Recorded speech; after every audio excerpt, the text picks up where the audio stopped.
Last গোল আমরা দেখতে পাইতেছি ওলিজে যেভাবে লাস্ট গোলটা করছেন অ্যাবসোলিউটলি বিউটিফুল। মানে এই গোল দেওয়ার পরে জাস্ট ম্যাচটা শেষ হয়েছে এবং রিয়াল মাদ্রিদ চ্যাম্পিয়ন্স লিগ থেকে তারা একদম শেষ। মানে এই ম্যাচ দেখার পরে প্রত্যেকটা মাদ্রিদ ফ্যানদের খুশি হওয়া উচিত এবং একই সাথে প্রত্যেকটা বার্সা ফ্যানদের খুব বেশি কষ্ট পাওয়া উচিত।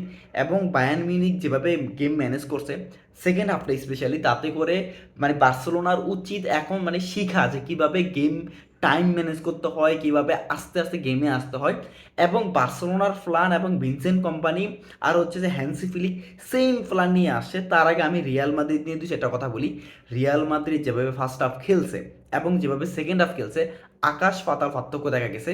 তার অন্যতম কারণ হচ্ছে যে বায়ার্ন মিউনিখ অ্যাটাকে এত বেশি চাইতেছিল না। Like second half Bayern Munich আস্তে আস্তে করে খেলাটা রাখতেছিল নিজেদের কাছে, গেমটা রাখতেছিল, তারপরে অ্যাটাকে চাইতেছিল। কিন্তু ফার্স্ট হাফ যেভাবে খেলছে সেমভাবে রিয়াল মাদ্রিদ যেভাবে সেকেন্ড হাফে খেলতে চাইতেছিল ওইভাবে হয় নাই।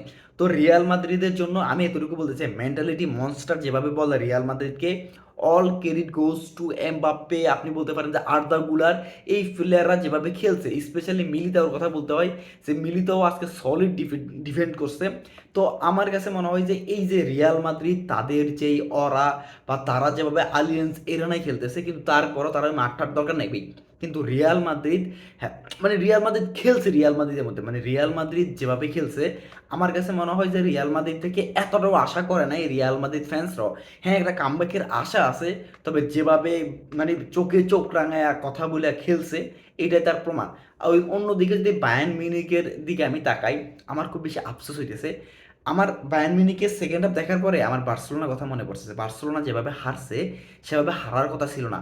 অনেকে রিয়াল মাদ্রিদের এই রেড কার্ডকে দোষ দিবেন, কিন্তু ঠিক আছে আমি রিয়াল মাদ্রিদের এই রেড কার্ডের দোষ আপনি দেখতে পারেন, অনেক কিছু আনতে পারেন, কিন্তু রিয়াল মাদ্রিদ যেভাবে রেড কার্ড নিছে অ্যান্ড সেমভাবে যে এখন যদি আপনি চিন্তা যে বায়ার্ন মিউনিখ এখানে রেড কার্ড নেয়, আপনি চিন্তা করেন 10-15 মিনিট আগে ম্যাচের 20 মিনিট আগে 10-15 মিনিট আগে বায়ার্ন মিউনিখ এই সেম গেমেই রেড কার্ড নিছে, তাহলে বায়ার্ন মিউনিখ যে প্ল্যান নিয়ে আসছে টাইমটা আস্তে আস্তে করে টাইমটা কাটাবো এবং আস্তে আস্তে করে শেষের দিকে আমরা ওরকমভাবে অ্যাটাকে যাবো যেভাবে গোল আসবে। বার্সেলোনার এবং যে গতকাল রাতে আমরা অ্যাথলেটিকো মাদ্রিদের সাথে দেখছি সেম অ্যাপ্রোচ ছিল বার্সেলোনার ভিনসেন্ট কোম্পানি বা হ্যান্সি ফ্লিকের, যে আমরা আস্তে আস্তে অ্যাটাকে যাব, যতটা টাইম আস্তে আস্তে করে মানে টাইম শেষ করব, শেষের দিকে আমরা একটা গোল করে যেভাবে বল কন্ট্রোল করে বা গেম কন্ট্রোল করে আস্তে আস্তে আগাবো। কিন্তু আমাদের বার্সেলোনার পুরা কপাল হচ্ছে যে আমরা কি করছি, আমরা একটা রেড কার্ড নিয়ে আমরা আস্তে করে খেলাটারে ম্যাচ করে আমরা এখন বাসার দিকে চলে গেছি। সেম কাজ এখানে বায়ার্ন মিউনিখ করছে, তারা হোল্ড করছে, তারা হোল্ড করতে করতে করতে করতে যেভাবে কন্ট্রোল করা লাগে রিয়াল মাদ্রিদে ভুল করাইছে। বার্সেলোনা সেটা অ্যাথলেটিকো মাদ্রিদ দিয়ে করাইতে পারে নাই। অ্যাথলেটিকো মাদ্রিদ উল্টো বার্সেলোনা দিয়ে ভুল করায় রেড কার্ড নিয়ে বার্সারা বের করে দিছে। কিন্তু এখানে বায়ার্ন মিউনিখ রিয়াল মাদ্রিদকে দিয়ে ভুল করাইছে, সেই ভুলের অ্যাডভান্টেজ নিছে, আমরা লাস্টে ওলিজের গোল দেখতে পাইছি। এবং সবচাইতে বড় কথা হচ্ছে একটা ফেক প্লেয়ার, যে এই ম্যাচে সবচাইতে বাজে প্লেয়ার যদি দেন বায়ার্ন মিউনিখের হয়ে সেটা হচ্ছে লুইস দিয়াস। এবং একটা বড় না ফেক প্লেয়ার যে কিনা প্রত্যেকটা পাস ইজি পাস গোল করছে, কিন্তু কাজের সময় সবচেয়ে মূল্যবান গোল করছে মানে মানে দিয়াস তার কর্মের ফল পাইছে মনে হয়েছে। মানে খারাপ করতে করতে উপরলা তার প্রতি একটু সহায় হয়েছে, এই জন্য ডিফ্লেক্ট হয়ে একটা গোল পাইছে।